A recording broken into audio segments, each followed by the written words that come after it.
ஒரு மாதிரி தலையே கறக்கிட்டு வருதப்பா. வயிறு வர கபகபன்னு பசிக்க. இப்ப என்ன செய்ய? விருந்தாள்கள்லாம் வந்து சாப்பிட்டுட்டு போன பிறகு நம்ம சாப்பிட முடியும். இது எங்க அம்மா வீடா இருந்தா டப்புன்னு முதல்ல ஆளா சாப்பிட்டுலாம். நம்ம மாமியார் வீட்டுல இதெல்லாம் நடக்குமா? இதெல்லாம் நம்ம எதிர்பார்க்கவும் கூடாது.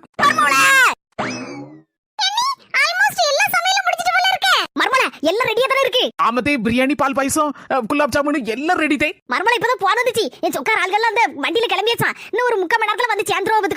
வந்தோடனே நல்லபடியா கவனிச்சு எடுத்து அனுப்பணும். என்ன இது கவலைப்படாதீங்க, ஒரு குறை இல்லாம கவனிச்சு அனுப்பிடலாம். மர்மலை ஒரு 12 மணிக்கான வந்தவொன்னா சாப்பிட்டு எடுத்து முடிக்கிறதுக்கு ஒரு 2-3 மணிக்கான ஆயிரும்ல. ஆமதே, ஆயிரும். அதனால நீனும் எவ்வளோ ஒரு 1/2 மணி நேரம் ஆகும் பத்தியா அவ வரதுக்கு. அதுக்குள்ள 2 பேரும் சாப்பிட்டுருங்க. 2 பேரும் பசி தாங்க மாட்டியா? ஏத்தே நெசமாவா? மர்மலை அந்த காலத்துல என் மாமியெல்லாம் சொந்தக்காரெல்லாம் வந்து சாப்பிட்டு எடுத்துட்டு போன பிறகு கடைசியில ஏதாவது மிச்சம் மீதி இருந்தா தான் கொடுப்பா பத்துக்கா.